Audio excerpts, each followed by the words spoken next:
vocês o seguinte: como que a gente vai trabalhar, né? Como a gente, evidentemente, vai apresentar para vocês o conteúdo das decisões, mas como a doutora Ana bem colocou, nós vamos trabalhar com vocês a chamada holding, ou ratio decidendi, ou a teoria dos motivos determinantes, para falar lá a linguagem do STF, quando trata justamente da razão de decidir. E como a doutora Ana bem colocou, o que vincula é a razão de decidir, que são aqueles fundamentos determinantes. Agora, a gente não pode perder de vista que um precedente é uma norma para um caso concreto, de modo que, quando for o caso, né, quando a gente estiver, por exemplo, diante de um tema da tabela de repercussão geral e, portanto, que se originou de um caso concreto, a gente vai trazer também para vocês os detalhes fáticos. Por quê? Porque o precedente ele tem que ser aplicado ou a casos idênticos ou a casos assemelhados. Então, a gente não pode perder de vista os fatos. Agora, é claro, em controle concentrado de constitucionalidade, uma ADI, uma ADC, uma ADPF, a gente não tem como trazer os fatos porque o controle é abstrato. Então, a gente não tem os fatos subjacentes. Ainda assim, a gente vai identificar com vocês os motivos determinantes, ou então a holding, ou a razão de decidir, ou as razões de decidir, e trabalhar eventuais superação de entendimento, eventuais distinções possíveis, né? Como bem colocou o Rafael, aquilo que vem sendo decidido pelo STF em reclamações posteriores. Então, tudo isso nós trabalharemos com vocês. Bom, só uma advertência inicial para quem, como eu, gosta de processo, né? Eu já ouvi algumas vezes a seguinte informação: o STF não adota a teoria dos motivos determinantes. Isso é somente de modo excepcional. Bom, motivos determinantes equivale, grosso modo, à razão de decidir, a ratio decidendi, a holding. A gente precisa ter cuidado com essa afirmação, porque é uma afirmação parcialmente correta, tá? O que o STF faz para fins de reclamação constitucional, não admitir a ofensa aos motivos determinantes, a ratio decidendi, para fins de admissibilidade de reclamação constitucional, que a gente sabe que é uma via bastante estreita e que, inclusive, para desrespeito em controle concentrado ou súmula vinculante, é um instrumento per saltum, né? Então, que não necessita do esgotamento das instâncias ordinárias. Então, é somente para esses fins que o STF não adota a teoria dos motivos determinantes. Isso não significa que, por exemplo, a ratio decidendi de um controle concentrado não vincule as instâncias inferiores e até mesmo o próprio STF, na medida em que tem o dever de autorreferência, tá? Então, essa é só uma advertência, porque a gente ouve falar muito disso, e essa é uma ideia que, às vezes, a gente fica na cabeça e a gente precisa esclarecer o alcance disso, tá? Rafa, você quer começar ou quer que eu comece? Como você quer fazer? Não, eu vou pedir para você começar, Carol, mas eu já queria avisar o pessoal, e é sempre uma pergunta que todo mundo faz, nós vamos fornecer todo o material que será compartilhado na tela, tá? Então, na medida do possível, não precisam anotar nada, porque tudo que os senhores verem na tela, que eu vou compartilhar, a Carol também, nós vamos fornecer esse material. Então, caso queiram anotar, deixe para anotar aquilo que realmente não está compartilhado na tela. É só esse aviso, Carol. Te passo a palavra, então, para que você comece. Eu só vou pedir aos senhores que me confirmem, aos senhores e às senhoras, se já está aparecendo a tela para vocês. Tá sim. Já? Ótimo, então. Bom, pessoal, vamos lá, né? Como o Rafael colocou, eu ficarei aí com o direito processual do trabalho. Bom, e aí eu acho que o direito processual, sem dúvida, né? A gente tem outras decisões bastante relevantes do STF, mas sem dúvida uma das mais relevantes é a DI 5766. E essa DI 5766, ela foi proposta pelo então Procurador-Geral da República, Dr. Rodrigo Janot, o mesmo da Lava Jato, tá?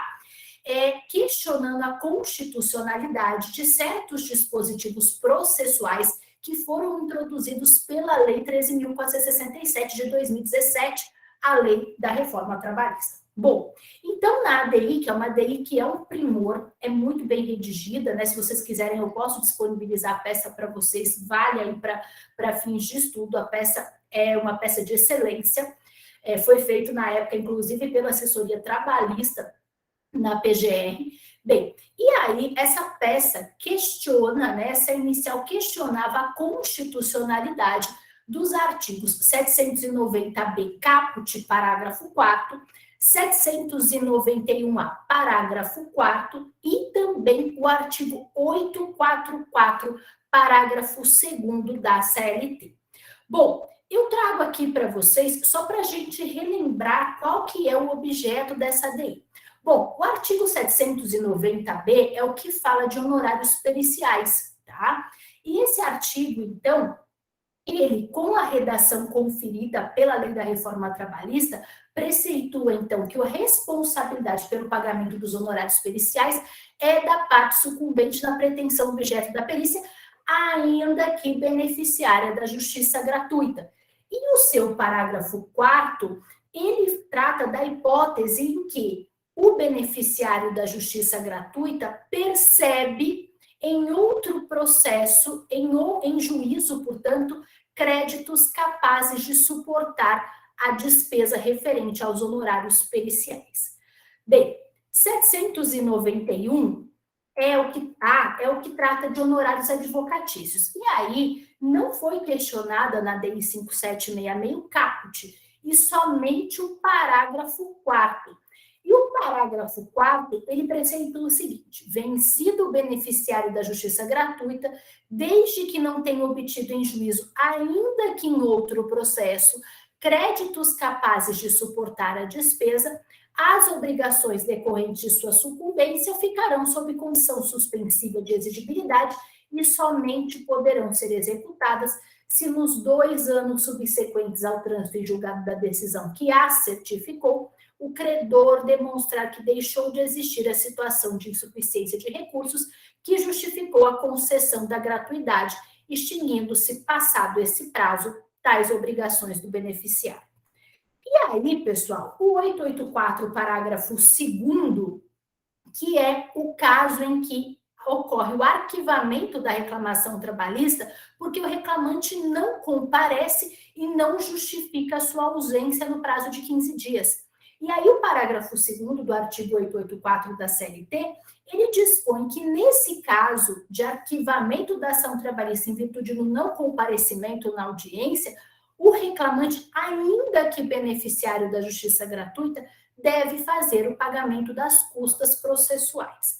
Bem, eu sinto decepcioná-los, né? Sinto mesmo decepcioná-los, mas nós ainda não temos o acórdão, inteiro teor do acórdão dessa ADI 5766. Eu assisti ao julgamento, mas é claro que para a gente fazer uma extração responsável da razão de decidir ou das razões de decidir desse acórdão, eu precisaria realmente lê-lo na íntegra, tá? E eu consultei o site do STF até agora às 11 horas da manhã e não tinha ainda o acórdão redigido. Então, infelizmente, em relação a essa decisão, que é uma decisão importantíssima, eu não tenho como identificar para vocês a razão de decidir.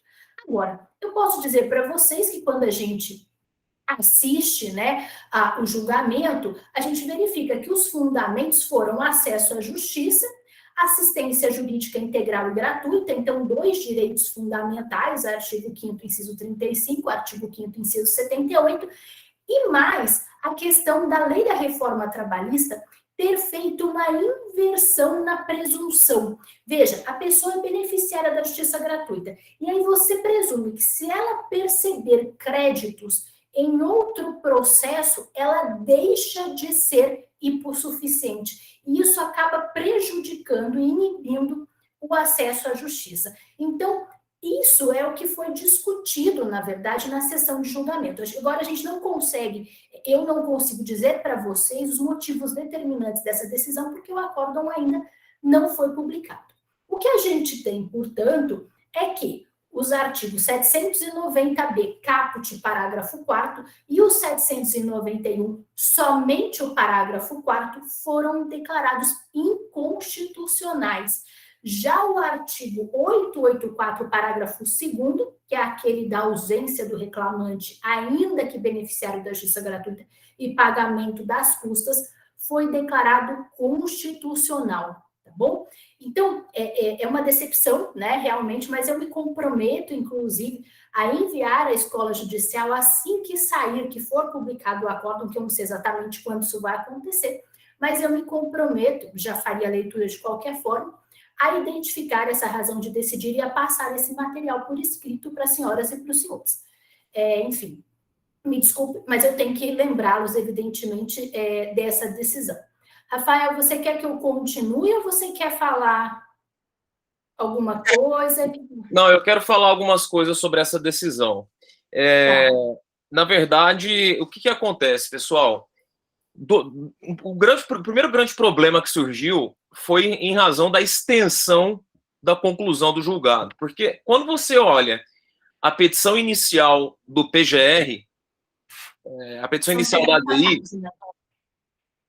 você vai falar ainda? Do quê? Não, desculpa, acho que você deu um lagzinho. Quando você olha a petição inicial da PGR, o objeto da ADI, não foi todo o parágrafo 4º. Não foi todo o parágrafo 4º, era apenas de algumas expressões. Pois bem, quando você faz a comparação, então, entre o pedido e o que foi julgado, observa-se claramente que o STF foi além do que foi pedido na ADI. E aí você pode dizer o seguinte: bom, Rafael, mas nas ações de controle concentrado, a causa de pedir é aberta, e o Supremo Tribunal Federal pode, inclusive, tá? Isso é doutrina pacífica, o Supremo pode declarar a inconstitucionalidade de normas que não foram objeto específico da ADI, mas desde que essas outras normas que não foram objeto guardem uma relação de dependência com a norma declarada inconstitucional. E definitivamente não é este o caso que acontece aqui. Então, eu tenho minhas críticas a extensão dessa decisão do STF, porque ele não poderia ter ido além do que foi pedido na petição inicial. A não ser que o restante do parágrafo tivesse uma relação de prejudicialidade com os trechos que realmente foram objeto da ADI, né? Mas eu revi de novo, vi várias vezes no YouTube, tá, esse julgamento, e de fato prevaleceu o voto do ministro Alexandre de Moraes, tá? No sentido de que seria a inconstitucionalidade de todo o parágrafo. Então, pessoal, não há dúvidas quanto à extensão do julgamento. Não há dúvidas, tá? E realmente eu não concordo com essa extensão. Agora, esse foi o primeiro problema. O segundo grande problema. Após essa decisão do Supremo Tribunal Federal, nós sabemos, então, que o beneficiário da justiça gratuita ele não pagará honorários. Agora, a questão é: o juiz pode condenar e deixar suspensa a exigibilidade, ou simplesmente o juiz não pode condenar, caso ele seja o beneficiário da justiça gratuita? Isso tem gerado uma enorme controvérsia, tá? Então eu vou repetir a pergunta. Após a declaração de inconstitucionalidade, o juiz do trabalho, ele pode condenar e, em razão da justiça gratuita, suspender a exigibilidade, ou ele realmente não pode sequer condenar? Bom, eu, Rafael, logo após o julgamento, eu entendo e assim defendi que era possível a condenação, porque o caput restou intacto, e o caput prevê a possibilidade de honorários. Então eu defendi à época, e continuo pensando assim, de que é possível a condenação, mas a exigibilidade deve ficar suspensa. Porque realmente, se a situação econômica do beneficiário mudar depois, esse valor pode ser cobrado no prazo de 5 anos. Rafael, mas aí você está aplicando o CPC. Exatamente. Porque o CPC remanesce a regra do CPC, em tese. Isso, exatamente. Porque foi declarada inconstitucional, inclusive a parte do prazo de 2 anos, né? Sim, sim. Embora não tenha sido objeto. Então, eu entendo pela aplicação do CPC. Agora, o que o TST tem feito? Tá? Eu preciso dizer para vocês. Se vocês pegarem as decisões turmárias do Tribunal Superior do Trabalho, das 8 turmas do TST, pelo menos 4 delas entendem que sequer a condenação é possível. Sequer a condenação é possível. Tá? Mas também já existem decisões, e aí cito aqui um julgado recente relatado pelo ministro Amauri, um dos novos ministros aí dessa nova leva, né, entendendo que, olha, a declaração de inconstitucionalidade pelo STF não impede a condenação, mas a exigibilidade tem que ficar suspensa. Então, entre as turmas, tem prevalecido que sequer pode condenar. Tá? Esta é a posição que prevalece no Tribunal Superior do Trabalho após o julgamento do STF. O Marcelo dá notícia aqui de que já viu, inclusive, decisão da STI dizendo que sequer pode condenar. Né? E aí, Marcelo, se realmente, eu confesso que não me recordo dessa decisão, mas se realmente tiver decisão da SDI, essa decisão tem que ser seguida, porque trata-se de precedente obrigatório ali nos termos do artigo 927 do CPC. Tá? Agora é complicado, né, Rafael? Eu acho que é complicado a gente ter a dimensão sem realmente ler o acordo. Porque o acordo não foi... Sim, claro. É difícil você... Como que você começa... Na verdade, assim, o TST ele tem que decidir porque os casos estão chegando. Mas eu acho que essa decisão não sei se está suficientemente amadurecida. Porque sem nem ter a razão de decidir, nem, né, sem motivo determinante, sem a verificação, eu acho que é complicado.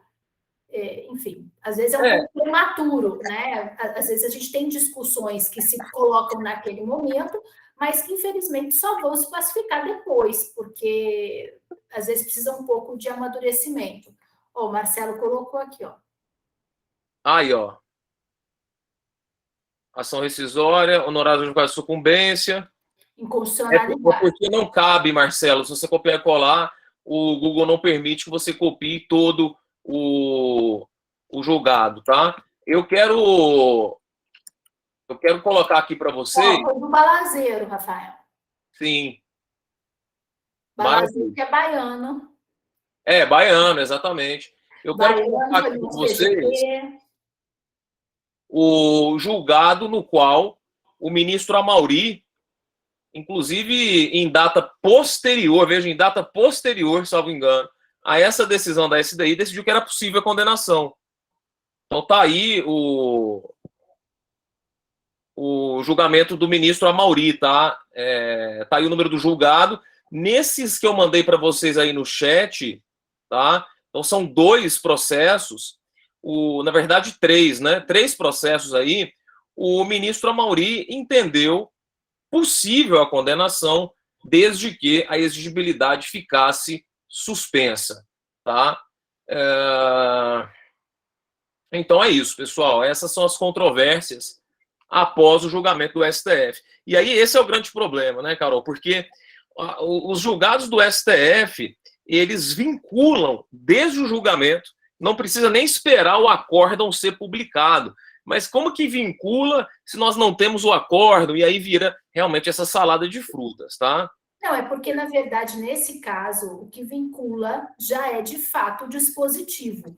Porque aí já tem efeito vinculante H1, isso fica na Constituição. Sim. Aí, agora sim, então isso aí já não pode mais ser aplicado. E eu acredito, eu particularmente, aí vou divergir de você, acho que não pode aplicar, porque foi declarado inconstitucional. Você não abriu um gap acidental, é um gap proposital. Na Justiça do Trabalho não cabe, nem mesmo ficar sob condição suspensa de exigibilidade, porque foi expressamente declarado inconstitucional, né? Então, não sei. Mas aí vincula. Agora, eu acho que a gente pode ter mais certeza disso tudo, se teve alguma discussão relativa, se nos votos, por exemplo, constou alguma coisa quanto à compatibilidade do CPC, eu acho que é quando for publicado. Antes disso, a gente não consegue O ministro Amaury, ele sustenta a possibilidade por aplicação do CPC mesmo. Sim, exatamente. E aí eu acho que a gente precisa ver os votos para ver se isso foi de alguma forma aventado, se isso foi de alguma forma discutido, porque às vezes foi discutido e foi expressamente refutado. Uma coisa que a gente não sabe. Agora, que para mim o dispositivo já é vinculante de toda forma, não tem jeito, né? Bom, Rafa, você quer introduzir terceirização ou você quer que eu continue aqui no processo? O que você prefere? Bom, terceirização vai demorar, viu? Mas então eu vou falar agora de processo coletivo, tá? Bom, pessoal, a próxima decisão é uma decisão que foi prolatada no tema 1075 da lista ou da tabela de repercussão geral do STF, e é relativo ao artigo 16 da LACP, a Lei da Ação Civil Pública, a Lei 7347 de 85, né? Eu sou do Ministério Público do Trabalho, então é claro que eu tenho que trazer para vocês o processo coletivo, mas sobretudo porque é uma decisão de muita importância, né? Bom, o que esse artigo 16 ele fala, né? Ele falava... Bom, primeiro, o artigo 16 da Lei da Ação Civil Pública, ele foi introduzido, né, com a redação atual pela MP 1574, que posteriormente foi convertida na Lei 9494. Bem, o que aconteceu com esse artigo 16 da LSCP com a redação da MP 1574? Limitou-se os efeitos da coisa julgada em ação civil pública ao âmbito territorial do órgão prolator da decisão. Para usar um exemplo bastante absurdo para vocês, é como se você, que casou e fez o divórcio em Campinas, fosse divorciado só em Campinas. Afinal de contas, o juiz de direito que homologou o seu divórcio consensual, ele tem jurisdição em Campinas. E não tem em Valinhos, que é a 20 quilômetros daqui. Esse é um exemplo.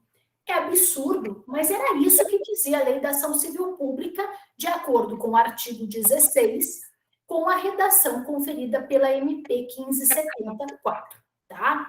Então, significava basicamente o seguinte: uma empresa de atuação nacional, vamos pensar, por exemplo, num call center, né, com atuação nacional, com estabelecimentos em diversas unidades, em diversos locais do país, em diversos estados.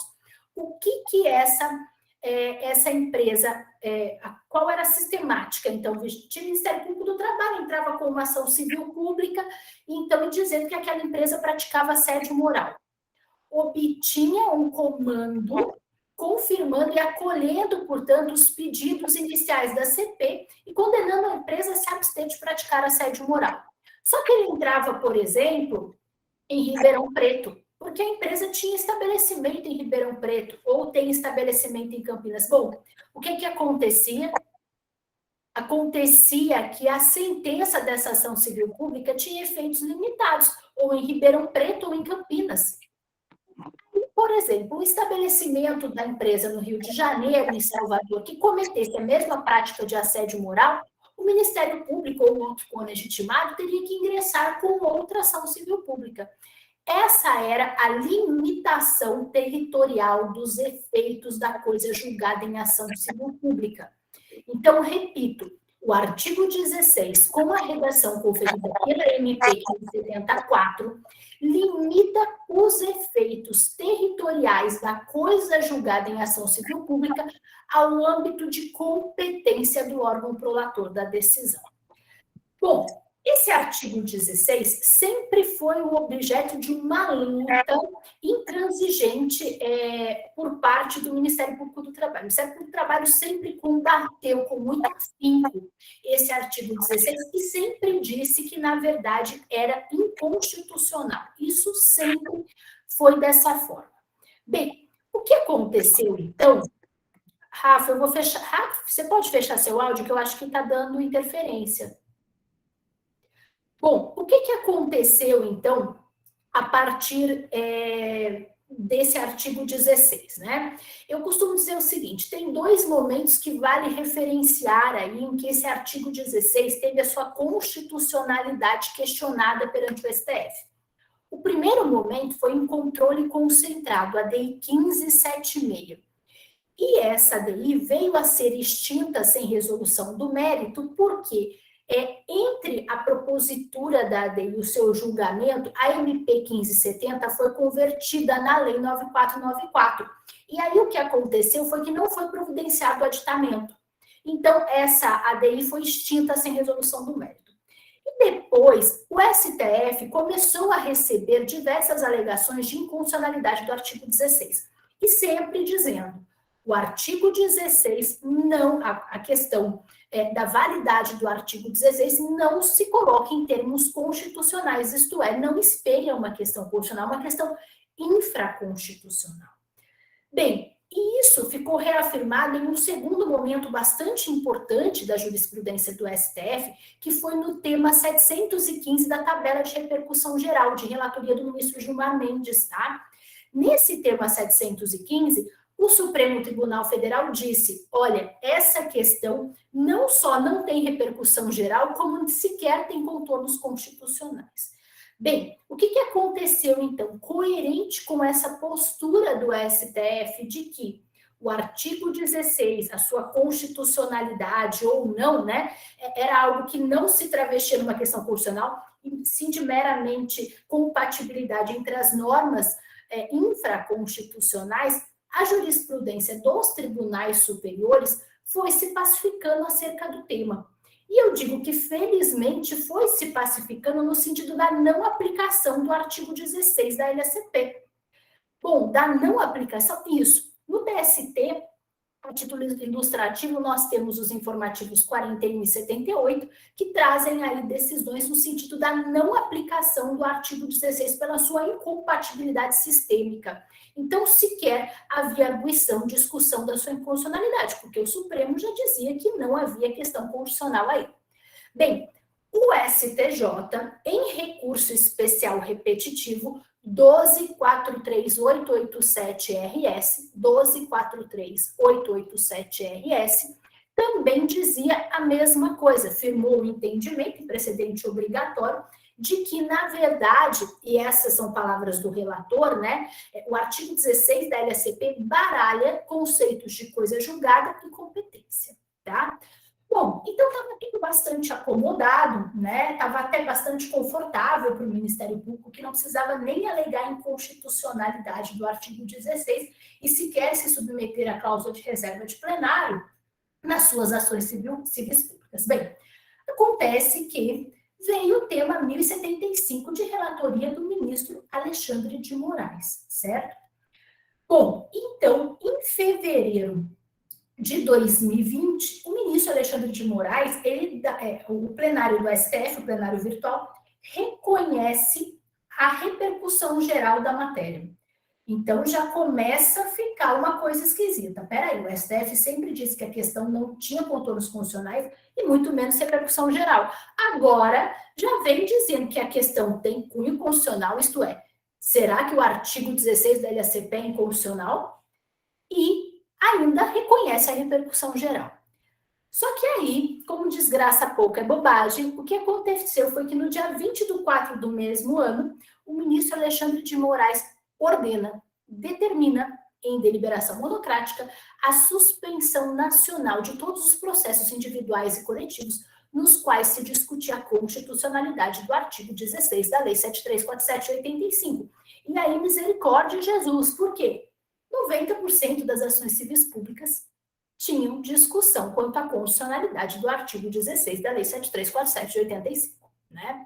Então, foi um Deus nos acuda, um pega para capar, enfim, e a gente realmente ficou bastante apreensivo, especialmente com o prognóstico, né? O que viria a seguir. Mas, para a surpresa de todas e de todos, inclusive para minha surpresa, né? Porque eu não contava com esse resultado, o STF veio a declarar inconstitucional o artigo 16 da LSP com a sua redação conferida pela Lei 9494 de 97, sendo repristinada a sua redação original. Significa hoje que a coisa julgada em ação civil pública segue a regra geral da coisa julgada, evidentemente em atenção aos direitos que são tutelados por meio de uma ação civil pública. Se você tutela efeito de todos, direitos de todos, é claro que o efeito da coisa julgada é para todos, né? Então, se você tutela o direito de um grupo, é claro que o efeito da coisa julgada é correlato com aquele direito tutelado naquela ação. Então, evidentemente que o efeito da coisa julgada é para o grupo, tá? Bom, e aí, então, venceu a tese do ministro Alexandre de Moraes, tá? Agora, a gente tem uma questão, né? Porque o STF também foi além. Percebam o seguinte, o que foi delimitado para fins de repercussão geral foi a constitucionalidade e a inconstitucionalidade do artigo 16. Mas, na fixação da tese, vieram 2 incisos a mais. Um inciso falando sobre a competência para a propositura de ação civil pública, o que não foi objeto, repito, de afetação, não foi objeto. Tanto que o ministro Edson Fachin divergiu quanto a esse inciso segundo dessa tese fixada, justamente por dizer que essa matéria não havia sido afetada para julgamento pela sistemática de repercussão geral, tá? Mas o fato é que veio aí esse inciso segundo e veio também o inciso terceiro, que na verdade o inciso terceiro tem basicamente um impacto bem neutro, né? Porque na verdade repete o que está no artigo 2º da Lei 7347 de 85, que trata da prevenção, né? Ajuizado a uma ação civil pública, aquele juiz que conheceu daquela ação é o prevento para as demais ações subsequentes. Bom, mas vamos lá, né? Vamos analisar exatamente o leading case, né? De onde se originou esse tema 1075? Ele brotou da onde, tá? Bom, vamos lá. Esse tema, né, essa tese, ela surgiu de uma ação civil pública, e aí eu preciso falar para vocês que não era uma ação civil representativa, era uma ação civil pública que foi proposta pelo IDEC, que é o Instituto Brasileiro de Defesa do Consumidor, portanto, uma associação civil de caráter nacional, tá? Que entrou em face de diversos bancos, inclusive da Caixa Econômica Federal, uma ação coletiva de revisão contratual. O que o IDEC queria nesse caso era a declaração de nulidade de determinadas cláusulas de financiamento firmados no âmbito do sistema financeiro de habitação, tá? Então, defesa de direito de consumidor perante instituições bancárias e alegando a nulidade de determinada cláusula de financiamento, tá? Então, esse era o leading case, tá? E a gente precisa entender que isso se deu, portanto, no bojo de uma ação civil pública. Bom, mas quando a gente lê, tá, o julgamento, quando a gente lê o acórdão, o que a gente extrai? Por que o STF declarou inconstitucional o artigo 16 da Lei da Ação Civil Pública? Por questões de igualdade e eficiência na tutela jurisdicional. Ora, se você tem um mesmo grupo, né, um mesmo agrupamento de pessoas que está em uma mesma situação, evidentemente que ela merece receber o mesmo tratamento do Poder Judiciário, certo? E não é eficiente você ter a propositura concomitante de diversas ações civis públicas, isso pode gerar julgamentos contraditórios e ainda soberba ao Poder Judiciário, é completamente contrário ao intento, ao objetivo do microsistema de tutela coletiva, que é justamente a concentração em um único processo para aí prestigiar a economia processual. E uma coisa que é bastante frisada no voto do ministro Alexandre de Moraes é justamente o status constitucional da ação civil pública e da tutela de direitos coletivos, né? A ação civil pública ela é colocada como uma garantia processual de efetividade dos direitos fundamentais de cunho coletivo. Então, se isso tem um status constitucional, essa é uma matéria de importância, de envergadura constitucional, não se pode limitar a eficácia desse instrumento por meio de uma legislação infraconstitucional, tá? Então, a razão de decidir é bastante simples: igualdade processual, eficiência e a envergadura constitucional da ação civil pública enquanto instrumento de efetividade dos direitos coletivos, que também tem envergadura constitucional. Bom, mas aí a gente vai para as repercussões, né? Porque fica parecendo que, nossa, então é isso, é muito simples. Agora, a gente tem uma primeira repercussão que eu vou falar para vocês. A primeira repercussão é a seguinte: a gente tem um histórico, né? As ações civis públicas não vão passar a ser propostas a partir do julgamento do tema 1075, da tabela de repercussão geral do STF, é óbvio que não. Antes disso, algumas ações civis públicas limitavam, por exemplo, a eficácia territorial da coisa julgada ao âmbito do órgão proator da decisão, né? Algumas ações civis públicas, tem casos meus, inclusive, que transitaram em julgado. Por exemplo, a eficácia dessa decisão é restrita a Campinas. Ponto. E aí, o que fazer com essas sentenças, né? Com esses acordos que já transitaram em julgado? Será que, né, a Inês é morta, né? A gente sempre mata a Inês, será que acabou, né? Bom, nesse caso, quando a sentença expressamente fixou ali o âmbito territorial da sua abrangência, na minha visão, né, me parece que é uma conclusão amparada pelo artigo 525, parágrafo 15 do CPC, é possível, então, o ajuizamento de uma ação rescisória. E o prazo para essa ação rescisória se conta do trânsito em julgado da decisão proferida pelo STF, tá? Então, o termo inicial para o prazo decadencial de 2 anos. É possível essa revisão, ok?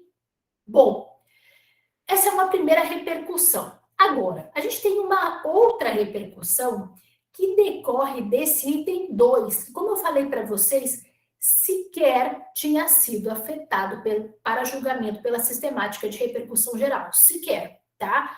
Mas acabou sendo aprovado e virando uma tese, tá?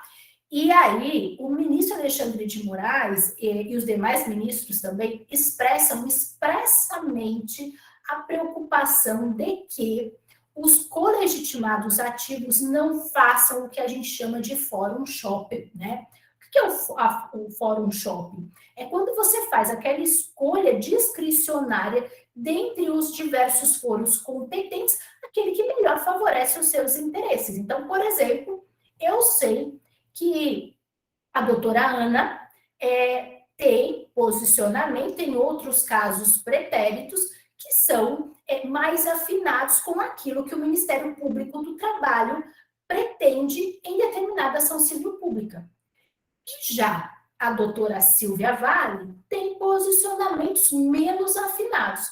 Então, eu dou um jeito de, ao invés de eu distribuir, né, na localidade em que exerce as atribuições a doutora Silvia, eu vou aforar, né, vou ajuizar essa ação civil pública. Eu falo muito aforar, mas o Rafael fala que isso é de gente antiga, né? Então, gente antiga que fala aforar, mas eu falo. Enfim, eu vou ajuizar, eu opto, então, pela localidade lá em que a doutora Ana exerce as suas atribuições, tá?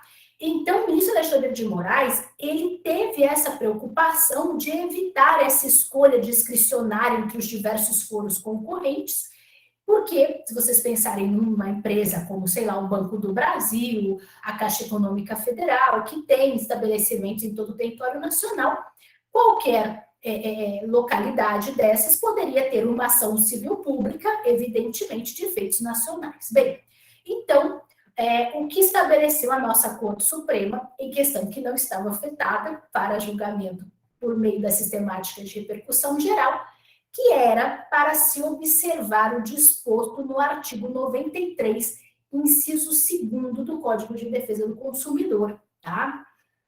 Bom, qual é o problema da Justiça do Trabalho, né? Eu não diria que é um problema, mas na Justiça do Trabalho, pessoal, a gente aplica o artigo 93 do Código de Defesa do Consumidor. Eu diria para vocês que a gente aplica mais ou menos, né? A gente aplica o 93, mas adaptado às particularidades de organização judiciária da Justiça do Trabalho. O artigo 93, ele não foi pensado para a Justiça do Trabalho, ele foi pensado para a Justiça Comum Estadual, tá? Quiçá federal. Agora, não foi pensado para a Justiça do Trabalho. Então, o TST fez, digamos, uma adaptação do artigo 93 à Justiça do Trabalho, que é essa adaptação da OJ 130, da SDI 2 do TST. E aí a questão que se coloca é, a partir do julgamento do tema 1075 do TST, houve superação da OJ 130, da SDI 2 do TST? Será que houve superação? Porque o tema 1075 fala claramente, o item 2, observe o artigo 93 do Código de Defesa do Consumidor. Vamos lá. O que fala o artigo 93 do CDC? A gente precisa analisar o conteúdo para a gente ver se teve ou se não teve superação. Bem, eu falo o seguinte, o inciso 1, o inciso 1º do artigo 93, ele trabalha com o conceito de dano local. E o inciso 2º com o conceito de dano regional e nacional. Olha, no inciso 1º, sendo o dano local, a competência é do foro onde ocorreu ou deve ocorrer o dano. Agora, se o dano for nacional ou regional, essa competência ela se desloca para a capital do estado ou no Distrito Federal, tá? Bom, mas e a nossa OJ 130 da SDI 2 do TST? O inciso 1º repete basicamente o artigo 2º da LSP, né, competência fixa pela extensão do dano. E aí, pessoal, vocês vão ver, vocês vão concluir comigo, né, eu já vou antecipar para vocês, que o inciso 2º da nossa OJ corresponde ao inciso 1º do artigo 93. E o inciso 3º corresponde ao inciso 2º do artigo 93 do CDC, tá? Mas vamos lá. Inciso 2º, em caso de dano regional que atinja cidades sujeitas à jurisdição de mais de uma vara do trabalho, a competência será de qualquer das varas das localidades atingidas, ainda que vinculadas a tribunais regionais do trabalho distintos. Pessoal, o dano regional aqui nada mais é do que o regional / local, tá? No caso do dano local, aonde é? É o foro da localidade do dano, onde ocorreu ou deva ocorrer. A mesma coisa do regional, tá? Aqui no interior de São Paulo, a gente tem cidades, né, grandes fazendas de café, que começam em São Paulo e terminam em Minas, ou vice-versa, que a gente entra por São Paulo, né, porque vai fazer inspeção e entra por São Paulo. Bom, e aí a gente vê que, por exemplo, a Mococa divisa com outra cidade. Bom, esse é um dano em tese regional, porque pega mais de uma vara do trabalho, uma vinculada ao TRT-15 e outra ao TRT-3. Mas é um dano local, poxa, a fazenda é até a mesma, né? A mesma fazenda, enfim, você continua dentro da fazenda. Então, a gente verifica isso. O dano regional da Justiça do Trabalho é o dano local do CDC, tá? Bom, e aí, em caso de dano suprarregional ou nacional, a competência é das varas do trabalho das sedes dos TRTs, tá bom? Bom, e o nosso suprarregional ou nacional equivale a quê? Equivale ao regional ou nacional do CDC, tá? Portanto, se vocês forem me perguntar, houve ou não houve superação, então, da OJ 130, da SDI 2 do TST? Eu diria para vocês que não, porque é possível que a gente faça uma leitura, tá? Compatibilizando, e é algo que a gente já está acostumado a fazer, porque sempre foi assim, tá? A OJ 130, ela guarda compatibilidade com o artigo 93 do CDC. Então, não é que eu estou fazendo uma interpretação, fazendo o tema 1075 caber na OJ 130, não. É que, na verdade, a OJ 130 sempre coube no artigo 93 do CDC. Então, não me parece que tenha havido qualquer superação. Essa é uma discussão que eu tenho que dizer para vocês, que é uma discussão que se coloca ainda em âmbito doutrinário, tá? A gente não teve ainda nenhuma reclamação, nenhuma discussão no TST a respeito disso. Eu acho que essa discussão demora um pouco a chegar no TST. Mas vocês já fiquem aí com mais ou menos essa delimitação. Rafa, você quer entrar no seu tema? Pois não. Agora, se eu for entrar na questão das associações, vai bem mais tempo. Tá, eu vou falar sobre terceirização agora. Então vamos lá, né? Esse é o tema, pessoal, que mais sofreu interferências do Supremo nos últimos tempos, desde 2017, pelo menos, aí, quando editou-se, né, a Lei 13.427, um pouco antes da reforma trabalhista, e quando já estava pendente, né, a ADC 16 e outros temas sobre terceirização. Então vou compartilhar minha tela aqui. É muita coisa de terceirização, então possivelmente nós vamos até o final aqui com esse tema agora, tá? E tem muitas repercussões, tem muita coisa para a gente falar.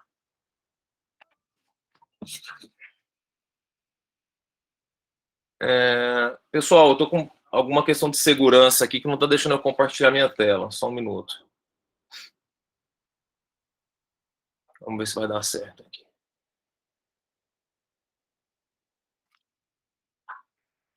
Só um minutinho.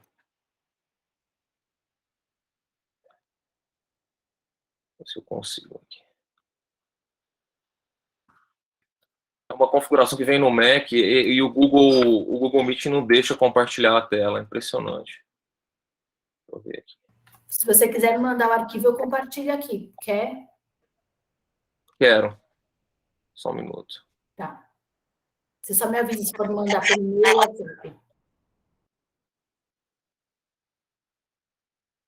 Acho que deu certo agora, né?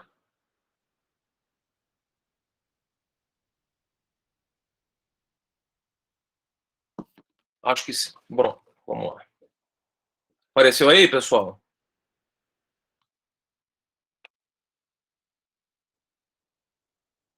Beleza. Bom, então vamos lá. Como eu vou pedir só um pouco de paciência, porque a gente vai acabar fazendo a leitura de algumas ementas aqui. E eu sei que às vezes cansa um pouco ficar lendo ementas, mas vamos começar pela ADC 16, que foi o primeiro caso, um dos primeiros casos que chegou no STF já no ano de 2010 ao julgamento. Na verdade, julgado em novembro de 2010. Veja então, parece que foi ontem, nós já temos 12 anos desse julgamento, que declarou, pessoal, a constitucionalidade do artigo 71, parágrafo 1º da Lei de Licitações. Tá?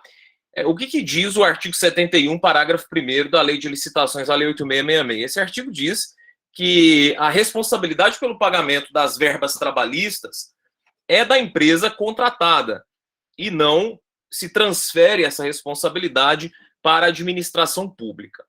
É um artigo de todos conhecido, né?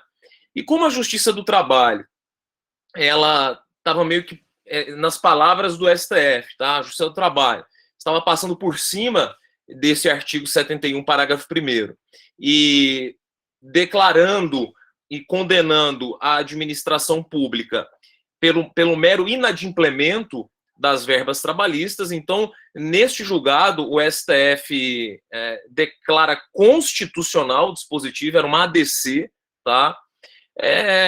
E para dizer que, olha, o artigo é constitucional e você só pode transferir a responsabilidade para a administração pública quando ficar evidenciada a culpa da administração pública. Isso veio aqui, casou com o julgamento do recurso extraordinário 760.931. Então, reparem que são dois julgados distintos, mas um complementa o outro. Neste primeiro aqui, simplesmente foi uma ADC, olha, a norma é constitucional. Eu sei que nós tivemos uma alteração recente na Lei de Licitações, eu já vou mencionar, tá? E, algum tempo depois, ficou a seguinte questão, tudo bem, mas veja que o artigo 71 é constitucional e a questão da culpa, né? Como que vai ficar essa questão da culpa? Aí veio o RS 760-931 e diz: o inadimplemento dos encargos trabalhistas dos empregados do contratado não transfere automaticamente ao poder público contratante a responsabilidade pelo seu pagamento, seja em caráter solidário ou subsidiário. Eu li o acórdão, fiz uma leitura dinâmica, porque são 355 páginas esse acórdão desse julgado aqui, do recurso extraordinário 760-931, e os ministros simplesmente não conseguiam chegar num acordo sobre a tese. Eles simplesmente, a ponto da ministra Carmen Lúcia, que era presidente à época, dizer: pessoal, a gente precisa decidir, senão a gente não vai acabar esse julgamento nunca. Só que eles estavam lá muito preocupados com o ajuste redacional da tese, até que o ministro Lewandowski sugeriu aqui colocar essa palavra automaticamente. E neste julgado não foi enfrentado, isso é muito importante, nesse julgado aqui, nem no primeiro nem no segundo, foi enfrentada a questão do ônus da prova. O que foi dito é que, olha, você não pode transferir automaticamente para a administração pública. Portanto, isso aí é dito a todo momento no acordo, é preciso que seja evidenciada a culpa da administração pública. Isso é o que foi decidido aqui. Só que eles não decidiram quanto ao ônus da prova. Essa questão ficou em aberto. Apesar de, se você abrir o recurso extraordinário 760-931, o ministro Dias Toffoli, ele fez questão de dizer: olha, a gente não está enfrentando aqui a questão do ônus da prova, mas eu quero que fique registrado em obter dictum. Ele diz exatamente isso, então quer dizer, é algo que não vincula, não era o objeto do julgamento, mas ele fez questão de deixar registrado em obter dictum que a posição dele, ministro Dias Toffoli, era de que o ônus da prova é da administração pública, e demonstra ali em obter dictum também a sua preocupação em deixar a cargo do trabalhador esse ônus da prova. Também manifestaram em obter dictum, neste sentido de ônus da prova ser da administração pública, o ministro Barroso, tá? E no sentido de não ser da administração pública, o ministro Luiz Fux e a ministra Carmen Lúcia. Os demais não se manifestaram em obter dictum, mas fato é que, tanto que não foi objeto desse julgamento, a gente vai ver um pouco mais adiante, que agora está pendente de julgamento. Eu vou adiantar o material aqui um pouquinho. Está pendente de julgamento no STF, em repercussão geral, está aqui em cinza, deixa eu ver se eu acho aqui. Esse material vai ser enviado, como eu falei. Onde que eu coloquei aqui, gente? Se eu salvei aqui. Ó. Espera aí. Bom, depois eu acho aqui, mas o fato é que está pendente de julgamento a questão do ônus da prova, tá? Em repercussão geral. Isso é preciso deixar claro. Acho que é de todos conhecido também essa questão que está pendente no STF. Eu não estou conseguindo achar que eu tinha colocado. Aqui, ó. Ó, isso aqui é o tema 1118 que está pendente de julgamento. Foi reconhecida a repercussão geral e foi dito: o ônus da prova acerca de eventual conduta culposa na fiscalização das obrigações trabalhistas de prestadora de serviços para fins de responsabilização subsidiária da administração pública, em virtude da tese firmada no RS 760-931. A controvérsia é enorme, pessoal. Alguns defendem. O que é ponto pacífico é que a responsabilidade é subjetiva, tá, da administração. Só que, por exemplo, parcela dos ministros defendem que é uma responsabilidade subjetiva com culpa presumida. Culpa presumida. O que por si só já inverteria o ônus da prova. Outros entendem que não, que a culpa não é presumida, mas que competiria mesmo assim a administração pública demonstrar um mínimo de fiscalização, certo? Então é algo que está pendente, essa questão do ônus da prova. E até que isso aconteça, o TST vem enfrentando os temas. Eu vou chegar de novo na questão do ônus da prova. Pois bem, depois desse julgamento, que declarou a constitucionalidade do artigo 71, parágrafo 1º, e dizendo que não transfere automaticamente, o que significa dizer não transfere automaticamente. Significa que o mero inadimplemento das verbas trabalhistas não significa omissão culposa da administração. Porque se você disser que o mero inadimplemento faz presumir a culpa, aí você está voltando ao que era antes. Você está transferindo automaticamente para o poder público a responsabilidade. E isso o STF já disse, eu vou mostrar para vocês. Então, transferir automaticamente a responsabilidade é transferir pelo mero inadimplemento.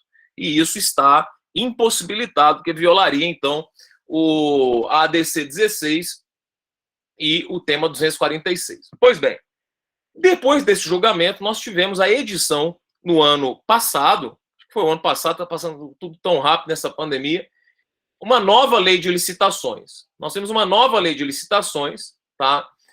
E o que essa nova lei de licitações fez?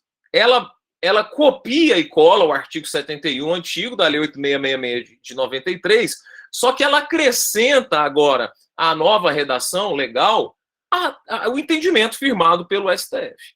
Tá? Aí fica assim, o antigo artigo 71, parágrafo 1º, é o atual 121, parágrafo 2º. E o que diz? O que diz? Vamos lá. Somente o contratado será responsável pelos encargos trabalhistas, previdenciários, fiscais, comerciais, resultantes da execução do contrato. Aí vem o parágrafo 2º. Exclusivamente, cuidado com essa palavra, exclusivamente, nas contratações de serviços contínuos com regime de dedicação exclusiva de mão de obra, a administração responderá solidariamente pelos previdenciários, pelos encargos previdenciários, e subsidiariamente pelos encargos trabalhistas. Aí vem agora o que não tinha antes, um ponto que não tinha antes. Se comprovada a falha na fiscalização do cumprimento das obrigações do contratado. Bom, isso o STF já tinha falado. Se não decorre automaticamente do inadimplemento, se a transferência não pode ser automática e se há uma responsabilidade subjetiva, nós precisamos realmente comprovar a falha. Tá bom, mas quem vai comprovar essa falha? É a administração que tem que provar que fiscalizou, ou é o trabalhador que tem que, não sei como, fazer essa prova? Né? Aqui eu já adianto a minha posição, entendo que o ônus é da administração, mas eu vou trazer os argumentos que eu entendo plausíveis aí para defender essa posição, tá? Bom, então esta é a atual redação.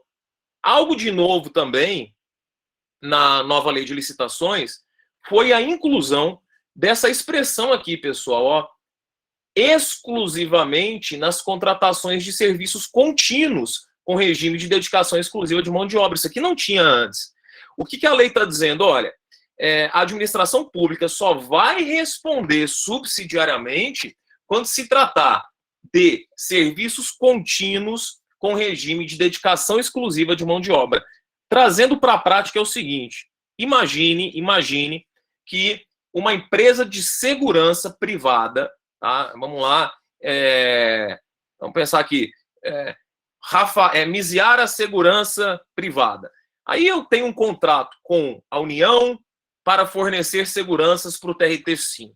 Eu tenho um contrato com o Estado da Bahia para fornecer seguranças para a Secretaria da Fazenda. E eu tenho também um contrato com o município para fornecer segurança para a Prefeitura. Bom, então eu sou uma grande empresa, eu tenho vários contratos de terceirização. E como vocês sabem, na terceirização de serviços não há pessoalidade na figura do trabalhador, né? Um dia pode estar aí no TRT o segurança seu Zé, no outro dia o João, no outro dia o Rodrigo, no outro dia o sei lá quem.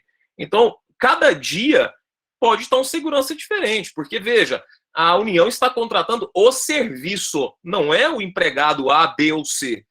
Então, há uma impessoalidade dentro desse serviço. Pouco importa qual vai ser o segurança, eu quero a prestação dos serviços. Eu estou prestando serviço, eu não estou intermediando mão de obra. Então, o que acontece? E aí imagine que um dia o Rafael está no prédio do TRT5, no outro dia ele está no prédio da prefeitura, e no outro dia ele está no prédio do Estado. E aí, meu amigo, ele não recebe as verbas rescisórias. E ele coloca no polo passivo União, município, Estado, coloca a empresa que era a verdadeira empregadora. Se você fazer uma análise literal desse dispositivo, nenhuma das esferas da administração pública vai responder subsidiariamente, porque o parágrafo 2º ele diz que a administração só responde subsidiariamente quando se tratar de serviços contínuos, olha aqui, ó, com regime de dedicação exclusiva de mão de obra.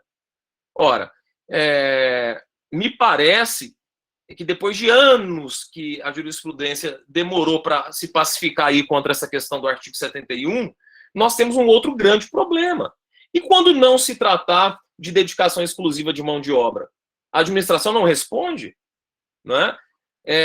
Eu entendo que a administração tem que responder na medida em que ela se beneficiou daquela mão de obra. Então, 1/3 do tempo o cara ficava na União, 1/3 do tempo no município e 1/3 do tempo no Estado. Então, cada um paga 1/3. Agora, existem certas situações em que não será possível você fazer essa segmentação de tempo. Aí, o que o TST fala? Bom, se o empregado terceirizado ele presta serviço a várias empresas e não for possível identificar o tempo que cada uma delas se beneficiou do trabalho, todas serão condenadas solidariamente. Tá? Então, eu não vejo como excluir a responsabilidade da administração pública pelo simples fato de o serviço não ser exclusivo para determinado ente. Né? Então, me parece que esse dispositivo aqui, ele colide ali com o valor social do trabalho e com outras questões sociais inscritos na Constituição. Mas é um problema que os senhores vão enfrentar daqui para... Pode esperar. Logo vai vir a defesa da administração. Não, esse cara trabalhava não só para a União, ele trabalhava também para uma empresa privada. Bom, mas aí o empregado não pode ficar sem receber as suas verbas simplesmente porque não era serviço de dedicação exclusiva de mão de obra. Tá? Por que eu coloquei isso? Porque realmente houve essa alteração no artigo 71, com a nova redação do artigo 121. Né? Então, quer dizer, o legislador foi mais além para tentar tornar ainda mais restrita a responsabilidade da administração pública. Exatamente, doutora Ana, é um grande problema, um problema sério. Esse aqui é um problema sério. Né? Bom, e aí veja, a própria lei se preocupou o que é um serviço contínuo com regime de dedicação exclusiva de mão de obra. Isso está lá na definição. São aqueles cujo modelo de execução contratual, vou aumentar aqui um pouquinho, aqueles cujo modelo de execução contratual exige, entre outros requisitos, que os empregados do contratado fiquem à disposição nas dependências do contratante para a prestação de serviço.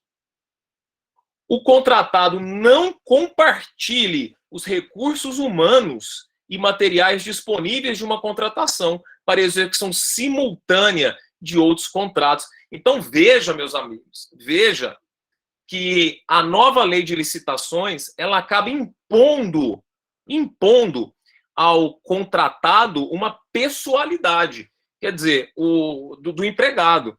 Se a empresa manda para ser segurança lá o seu Zé não vai poder ser mandado também para outros contratos que aquela empresa tem. Né? Então, se ela manda um determinado empregado, é aquele cara que tem que ficar lá. Tá? Não estou dizendo que a administração vai escolher o empregado, não é isso. Tá?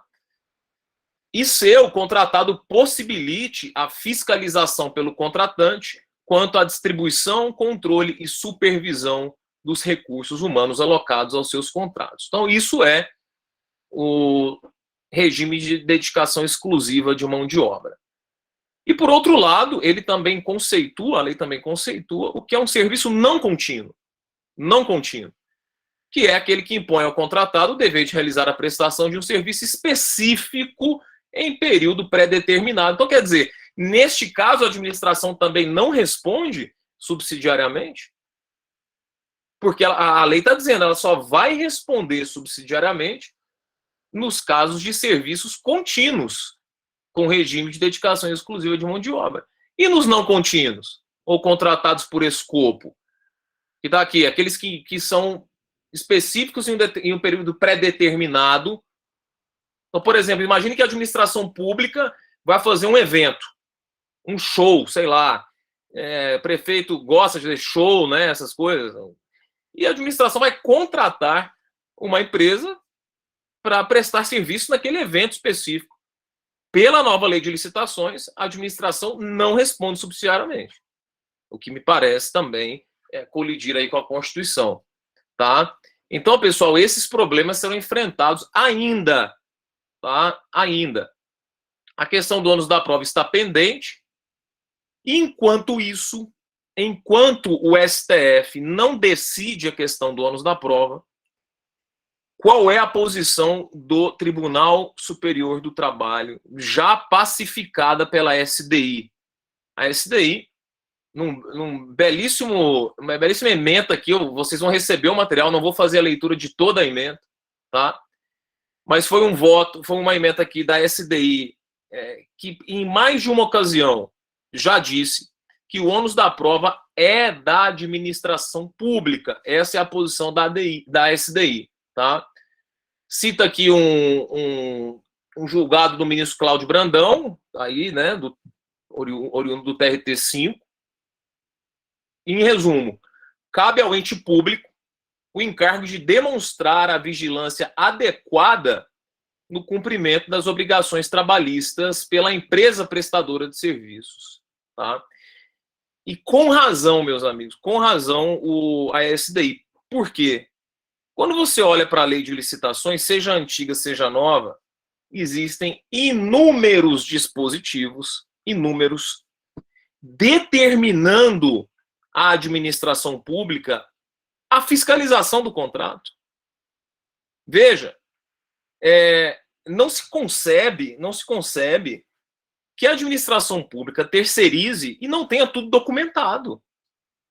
Veja, nós estamos falando aqui de princípio da estrita legalidade, de aspectos formais. A administração pública tem que ter as coisas documentadas, como regra, né? Então, se você olhar vários dispositivos, eu vou trazer aqui alguns, eles impõem a todo instante, a todo momento, esse dever de fiscalização no contrato de prestação de serviço. E se ela impõe o dever, não teria sentido você tem que documentar a terceirização, o serviço, e depois você atribuir esse ônus ao empregado, né? Mas mesmo se o STF entender que o ônus da prova é do empregado, ainda tem uma forma, aí vai depender dos advogados dos reclamantes. Vou mostrar aqui como. De tentar virar o jogo ali no campo processual. Pois a Carol fala se concorda comigo, tá? Então, pessoal, aqui também nessa ementa foi dito que a administração pública tem que apresentar provas concretas e documentais, ou, na sua falta, a comprovação dessa fiscalização por quaisquer outros meios de prova. Fala que deixar a cargo do empregado seria atribuí-lo uma prova diabólica, né, aquela prova que é impossível de ser produzida. Menciona que, de fato, no julgamento do STF não foi falado nada sobre a questão do ônus da prova, a não ser em opter dicto, como eu mencionei com vocês, tá? E coloca aqui alguns julgados que já ocorreram na própria SDI. Agora, é interessante notar, e aí realmente eu não entendo, que mesmo depois... Olha, reparem aqui, pessoal, esse julgamento é de 28/1/2022, mas a SDI já vem decidindo assim há muito tempo. Mesmo com a oposição da SDI, a quarta turma do TST, que é agora o ministro Caputo, ministro Ives e ministro Alexandre Ramos, insiste em descumprir a própria posição da SDI. É impressionante isso. Eu repito, a quarta turma não segue a SDI. que é o órgão responsável dentro do TST por uniformizar a jurisprudência, sob o seguinte fundamento. Não, o STF decidiu que o ônus da prova é do empregado. O STF nunca decidiu isso. Mas a quarta turma decide assim, falando que o STF decidiu. Né? Então, é um perigo quando você coloca ideologias à frente da técnica, ou até do respeito aos precedentes, né? Seja qualquer tipo de ideologia, tá? É uma crítica que eu faço sempre. Bom, pessoal, então, essa é a posição da SDI e, ao meu sentir, os regionais, os juízes, têm que seguir essa posição da SDI quanto ao ônus da prova, atribuí-lo à administração pública, pelo menos até que o STF decida essa questão do ônus da prova, tá bom? Que está pendente de julgamento, só Deus sabe quando vai ser julgado, né? Pois bem, aí nós temos depois, então, algumas reclamações constitucionais, tá? Vocês sabem muito bem que a reclamação é uma ação que tem um duplo objetivo, ou preservar a autoridade das decisões do tribunal, ou garantir a competência do tribunal, tá? E aqui essas reclamações foram ajuizadas para preservar a autoridade da decisão da ADC 16 sobre essa questão do ônus da prova. Então vamos lá, decisão de 14 de 5 de 2021, Gilmar Mendes. Veja que o ministro Gilmar, ele dá uma interpretação que não existiu em nenhum momento no STF. Vamos lá, agravo regimental e reclamação, constitucional, direito do trabalho, terceirização, responsabilidade subsidiária da administração pública. Violação ao decidido na ADC 16 e ao teor da súmula vinculante 10, que é a súmula da reserva de plenário, né, o full bench. Impossibilidade de responsabilização automática da administração pública pelo inadimplemento das obrigações trabalhistas. Até aqui tudo bem, realmente isso aqui foi decidido. Nós vimos, é essa a tese. Aí ele prossegue e diz: inversão do ônus da prova em desfavor da administração. Impossibilidade. De onde ele tirou isso? Porque isso não foi dito em momento algum na ADC. Em momento algum. Veja que o ministro Gilmar aqui, ele afasta um dispositivo do CPC, ou da própria CLT, que agora contempla a distribuição dinâmica do ônus da prova. Então, pessoal, o STF, em reclamações, embora esteja pendente o tema em repercussão geral, que é a questão do ônus da prova, ele, em alguns casos, tem deferido, julgado procedente essas reclamações para dizer que é impossível inverter o ônus da prova em desfavor da administração. Realmente é uma forçação de barra, com todo respeito, né? E aí um outro julgado. Bom, para que a administração pública seja responsável, porque nós vimos, não pode ser automaticamente. O STF vem falando aqui, por exemplo, que não houve comprovação real de um comportamento sistematicamente negligente em relação aos terceirizados. Então, se eu fosse advogado dos reclamantes, o que eu faria para evitar correr o risco? Eu tentaria provar. O quê? A ausência de fiscalização. Por exemplo, pediria, e aí eu quero saber depois se a Carol concorda, aplicaria aqui a questão da exibição de documentos. Olha, a lei de licitação manda documentar, manda fiscalizar. Então eu pediria na petição inicial que a administração pública fosse intimada a apresentar a documentação relativa à fiscalização daqueles contratos, sob pena de se presumir verdadeira ausência de fiscalização. Mais ou menos nessa linha. É isso que eu estou dizendo. Ainda que o STF diga, pode ser esse ano, que o ônus da prova não é da administração pública, o reclamante pode dizer na inicial, pedir ao juiz que determine a apresentação da documentação relativa à fiscalização, sob pena de se presumir verdadeira a alegação de ausência de fiscalização. Eu iria nesta linha. É uma exibição incidental de documentos. Exato. Né? E a consequência da não apresentação seria realmente a presunção de veracidade dessa alegação. Tá? Depois vocês vão ler com calma esse material, coloquei julgados recentes aqui, tá? Então, no mesmo sentido, esse aqui de 2022 já, ó, uma reclamação. No caso sob exame, não houve a comprovação real de um comportamento sistematicamente negligente em relação aos terceirizados. Tampouco a prova do nexo de causalidade entre a conduta comissiva ou omissiva do poder público e o dano sofrido pelo trabalhador. Tá? Outro aqui. Olha que interessante, esse aqui já usa outras palavras, né? Já é um julgado do ministro Barroso, de dezembro de 2021. Ele diz o seguinte, que a responsabilização do ente público depende da demonstração de que ele possuía conhecimento da situação de ilegalidade. Como que o reclamante vai provar isso? Que o ente público possuía conhecimento da situação de ilegalidade, ou seja, de que verbas trabalhistas não estavam sendo pagas, né? E que, apesar disso, deixou de adotar as medidas necessárias para combatê-la. Tá? Então, realmente é uma prova difícil, mas é o que vem sendo decidido em sede de reclamação. Aqui, ó, a responsabilidade subsidiária do ente público encontra-se amparada exclusivamente na ausência de comprovação pela administração da fiscalização.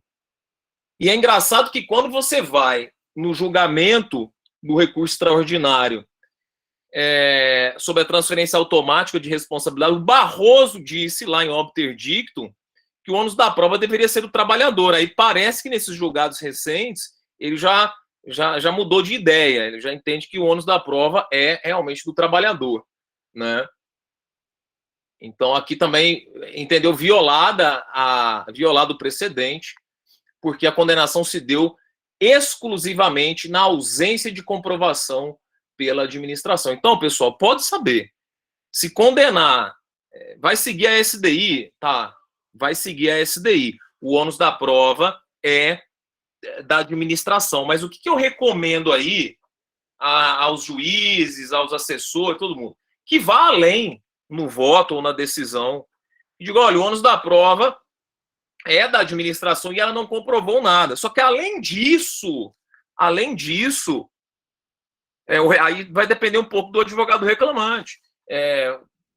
Determinou-se a apresentação de documentos e a administração pública nada comprovou, né? Então tem que ir um pouco além de simplesmente dizer que o ônus da prova era da administração e ela não apresentou nada, né?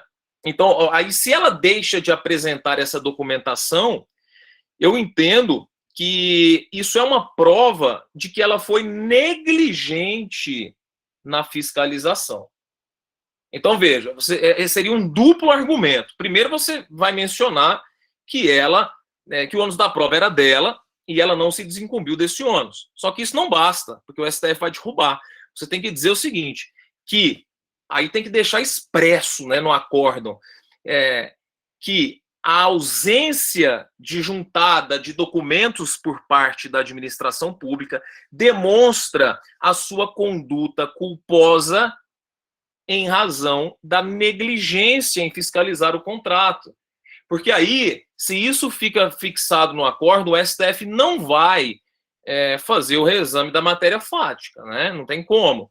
Então, tem que estar registrado nas decisões, sobretudo nos acórdãos, que, além de ser o ônus da prova da administração, a ausência de juntado de documentos demonstra a sua conduta culposa e negligente. Porque aí você afasta o argumento de que a responsabilidade foi automática, ou seja, pelo mérito de implemento ou pela questão do ônus da prova.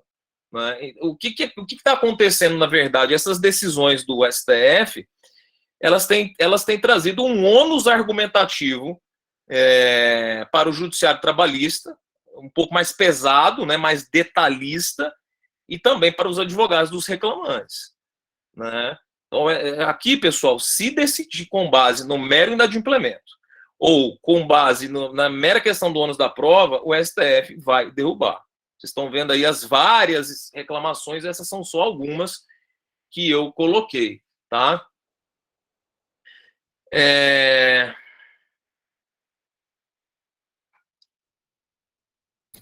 Então, não, o que colocaram aqui no... Isso. Aqui, ó. Isso, essa é a posição da SDI. Essa é a posição da SDI. Né?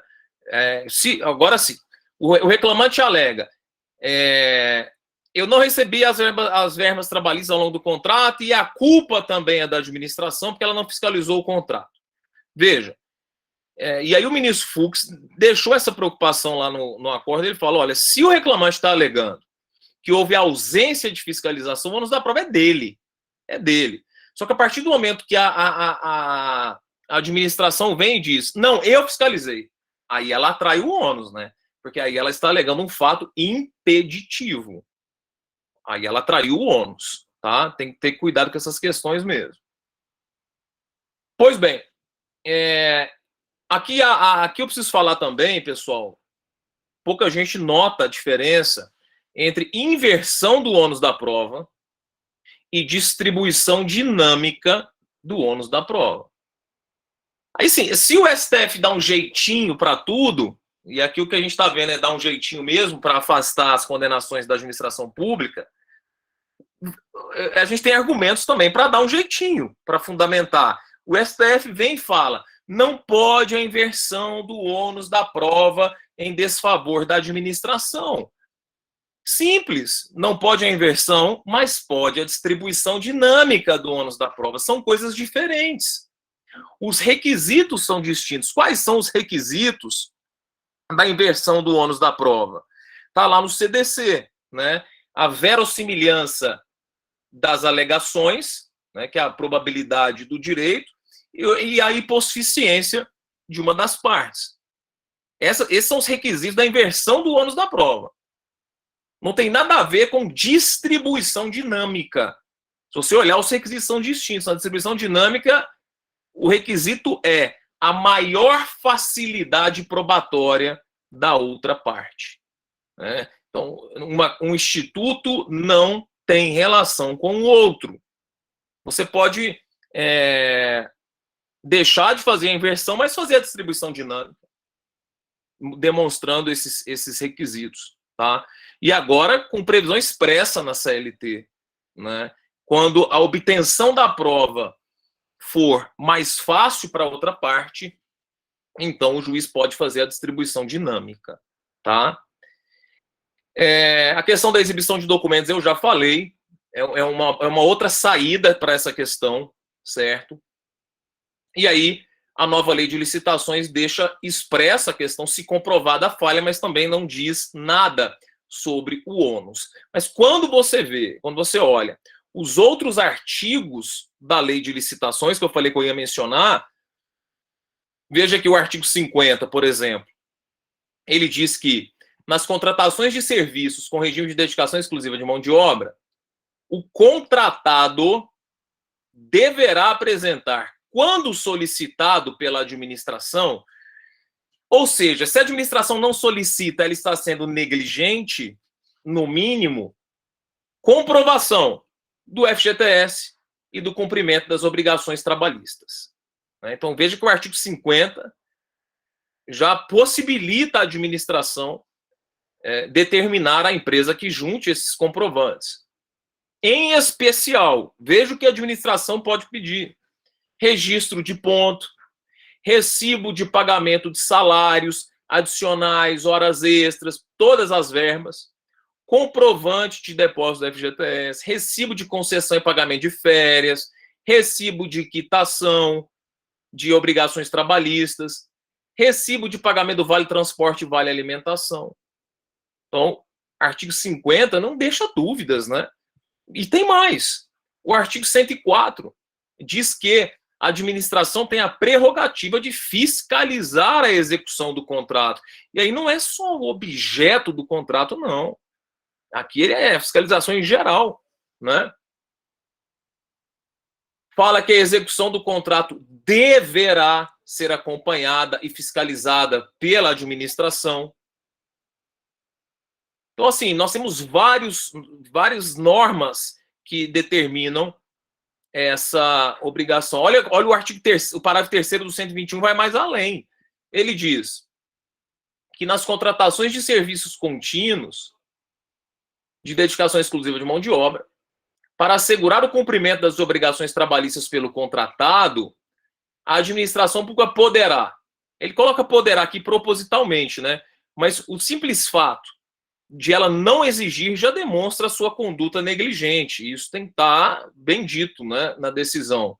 Ó, pode exigir caução, fiança bancária ou contratação de seguro-garantia com cobertura para verbas rescisórias inadimplidas, condicionar o pagamento à comprovação de quitação das obrigações trabalhistas vencidas relativas ao contrato, efetuar o depósito de valores em conta vinculada, e, em caso de inadimplemento, efetuar diretamente o pagamento das verbas rescisórias, que serão deduzidas do pagamento devido ao contratado. Então, quer dizer, a administração pública tem um arsenal de ferramentas para não deixar o trabalhador de mãos atadas ou de mãos vazias.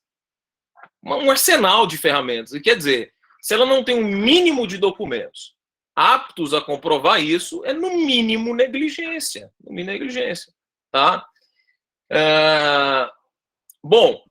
Rafa, eu não sei se você já viu isso, já enfrentou isso, mas a situação em que você tem, por exemplo, a empresa prestadora, ela está em recuperação judicial. E aí, os municípios, pelo menos que vem aqui no MPT, eles estão se recusando a fazer o pagamento direto, porque dizem que tem um juízo universal da recuperação judicial. E aí é uma briga bastante grande, a gente ainda não chegou a judicializar isso, mas assim, os juízes, principalmente os da recuperação judicial, entendem que, de fato, os recursos têm que verter totalmente para lá. Eu peguei um caso aqui do município de Campinas, e aí eu fui ver a empresa, na verdade, a empresa prestadora tinha em outros municípios também. E nos outros municípios, o juiz da recuperação judicial deu uma ordem judicial dizendo que não era para pagar os trabalhadores, era para transferir os recursos todos para ele. Bom, aí vai depender, ao meu sentir, né? Se esse recurso vem, por exemplo, aqui, de uma caução não, de um seguro. Se for seguro, aí eu entendo que realmente... Não, era medição mesmo. Era medição. Aí eu entendo que, em princípio, me parece que deve ir para o juiz universal para seguir aquela posição do STJ, né, que o TST acolhe, que até o depósito recursal, que é garantia de execução, tem que ir para o juiz universal. Mas é uma briga boa, eu não parei para refletir sobre isso, mas é algo que tem chegado mesmo. Mas se você for pensar naquele entendimento que depósito recursal, bloqueio judicial, tudo tem que ir para o juiz universal, né? Então, nesse caso aí, me parece também seguindo essa lógica de que deveria ir para o juiz universal. Tá? Bom, aí vamos lá, pessoal. Tem o problema aqui das verbas rescisórias. Vamos lá. A administração pública fiscaliza todo o contrato. Ela prova que fiscalizou o contrato, junta documentos. E aí, o contrato acaba lá. Acabou o contrato dela com a empresa. E os empregados foram dispensados e não receberam verbas rescisórias. Eu não estou me referindo às verbas regulares do contrato de trabalho. Salário, férias, eu estou falando das verbas rescisórias. E aí, pessoal, o TST entende, posição da SDI, isso aqui é muito importante, que em se tratando de verbas rescisórias, não tem como a administração ser condenada subsidiariamente. Por quê? Não cabe a ela fiscalizar pagamento de verbas rescisórias, disse a SDI. Veja, o caso aqui era o seguinte. Ó, o tribunal, vou começar por aqui, o tribunal asseverou haver nos autos documentos comprovando que a recorrente chegou a exercer a fiscalização no tocante ao cumprimento de obrigações trabalhistas, contribuições previdenciárias, depósito do FGTS, aplicando inclusive multa. O tribunal entendeu que houve fiscalização no período do contrato de emprego.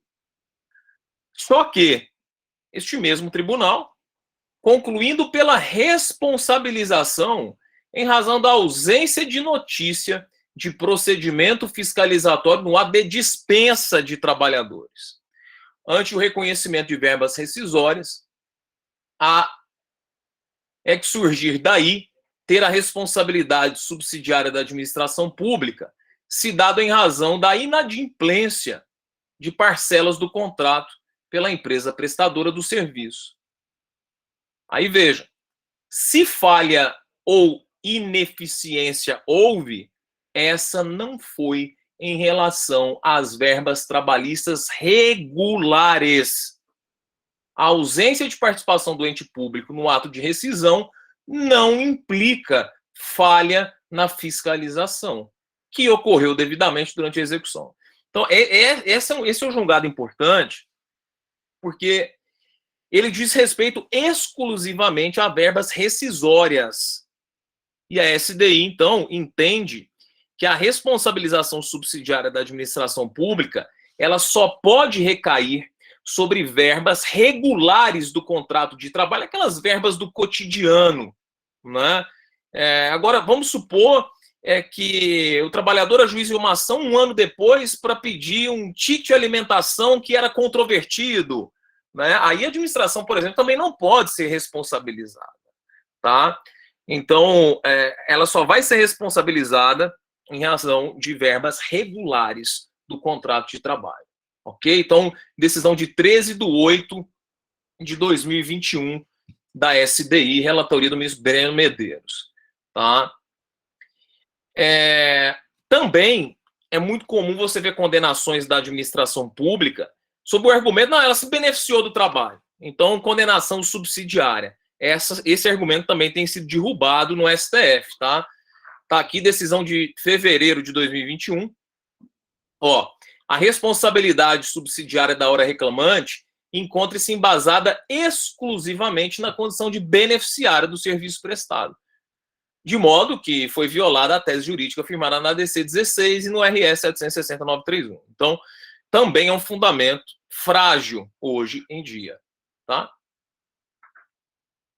Outro fundamento que tem sido derrubado a rodo, pessoal, é o seguinte: é você presumir a culpa, presumir a culpa pelo mero inadimplemento. Aí você está transferindo automaticamente, né? Veja, você fala, não, se teve inadimplemento, é porque a administração não fiscalizou. O STF não aceita isso, tá? Como eu disse, o que você pode dizer que a administração pública foi negligente, e aí é outro argumento, na medida em que não demonstrou ou não comprovou por um mínimo de documentos essa fiscalização. Aí você está falando está deixando expresso a culpa, realmente. Realmente você está demonstrando expressa a culpa. Aqui, então, reclamação 49.130, o trecho em amarelo. É possível afastar a atribuição de responsabilidade subsidiária à administração pública quando amparada apenas na ineficiência da fiscalização do cumprimento das obrigações trabalhistas relativas à cessão de mão de obra. E outro, a atribuição de responsabilidade subsidiária amparada na presunção de ineficiência da fiscalização pelo mero inadimplemento viola a tese firmada na ADC 16. Nesse contexto, a responsabilização do ente público depende da demonstração que ele possuía conhecimento da ilegalidade e, apesar disso, deixou de adotar medidas necessárias para combater. Mais uma reclamação, então. Tá bom? Beleza, pessoal? Então, sobre ônus da prova e administração pública, terceirização da administração pública, era isso. Só que ainda falta falar sobre terceirização e atividade fim. Como que está essa questão? Todo mundo sabe que foi liberada, né, a terceirização em atividade fim. O único caso no Brasil, e aí pouca gente esquece, muita gente esquece dessa exceção. Existe um único caso no Brasil que não se pode terceirizar a atividade fim, que é a atividade de aeronauta. Isso por expressa disposição da lei do aeronauta. A lei do aeronauta, pessoal, ela diz expressamente que o proprietário, né, do avião, a companhia aérea, tem que contratar diretamente o aeronauta. Foi um lobby pesado do sindicato dos aeronautas, sindicato fortíssimo. Fizeram incluir lá na lei do aeronauta. Tá? Então, vocês podem ficar despreocupados que ninguém vai ficar voando aí com piloto terceirizado. Tá? Então, é o único caso que não se pode terceirizar a atividade fim. Mas, fora isso, né, é lícita hoje a terceirização de atividade meio ao fim, e os argumentos foram inúmeros, tá? Mas, sobretudo, em razão da imprecisão de diferença entre atividade meio e fim. O STF criticou muito essa imprecisão, uma construção artificial da jurisprudência, segundo o STF menciona. Ele traz no acórdão os benefícios da terceirização, cita lá, por exemplo, que reduz o turnover, que é a quantidade de empregados que são demitidos e recontratados, fala que mantém empregos, a terceirização é boa para manutenção de empregos, assim, argumentos, pessoal, sem base científica nenhuma, tá? Se você pega o acórdão da terceirização, é um show de horrores, com todo respeito, tá? Fala também que a terceirização não enfraquece o movimento sindical. Ora, como não? Há uma pulverização completa da categoria, né? Enfim, mas tá aí, tá posto. Todos nós criticamos essa posição, ou pelo menos 99% das pessoas que atuam na Justiça do Trabalho criticam essa posição, tá?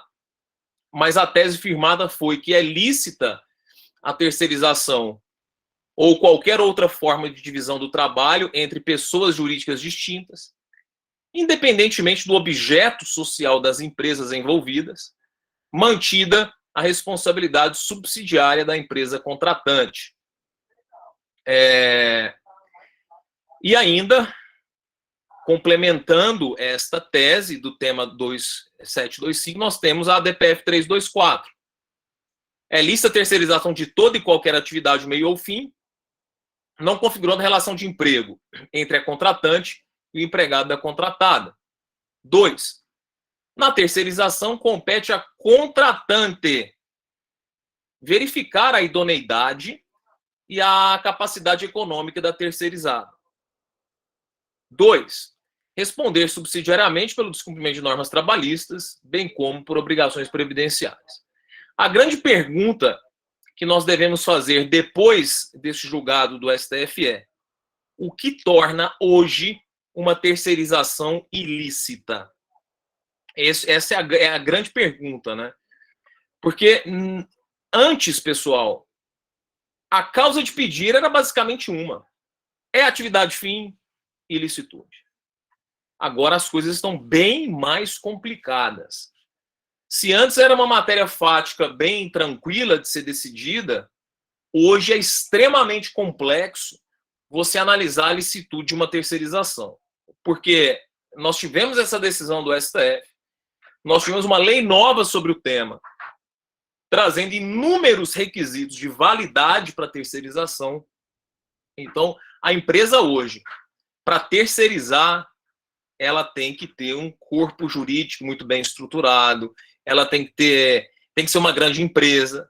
E eu ouso dizer, eu tenho certeza, e aí agora eu estou dando uma de Barroso, eu estou tirando da minha cabeça, tá, o dado, que 90% das terceirizações no Brasil não seguem o que a legislação manda seguir. Aí nós veremos agora o que torna uma terceirização ilícita após o julgamento do STF.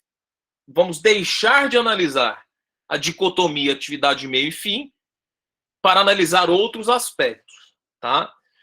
O Marcelo lembra aqui a questão do litisconsórcio, que foi recentemente julgada pelo TST, a tese vinculante do litisconsórcio necessário facultativo, muito bem lembrado. Menciona aqui também no chat a fraude como prova contundente de que houve vínculo empregatício, que foi camuflado com a suposta negociação, e isso também, Marcelo. Vínculo direto, Karina colocou, penso que se estiverem presentes os elementos do vínculo direto. Aí, Karina, eu vou te fazer outra pergunta que nós vamos responder na próxima aula. O que é subordinação direta? O que é subordinação indireta? Há uma diferença, nós veremos isso, tá? Então, pessoal, como a gente está faltando aqui 4 minutos para o nosso tempo regulamentar, ainda faltam pelo menos 7 páginas de material para eu falar sobre terceirização, tá? E no próximo encontro, que será daqui a 2 dias, nós veremos o que torna uma terceirização ilícita. Vamos falar de capacidade econômica, tudo isso. O que é, se a subordinação estrutural torna a terceirização ilícita ou não. O que é subordinação direta, a questão das ordens diretas.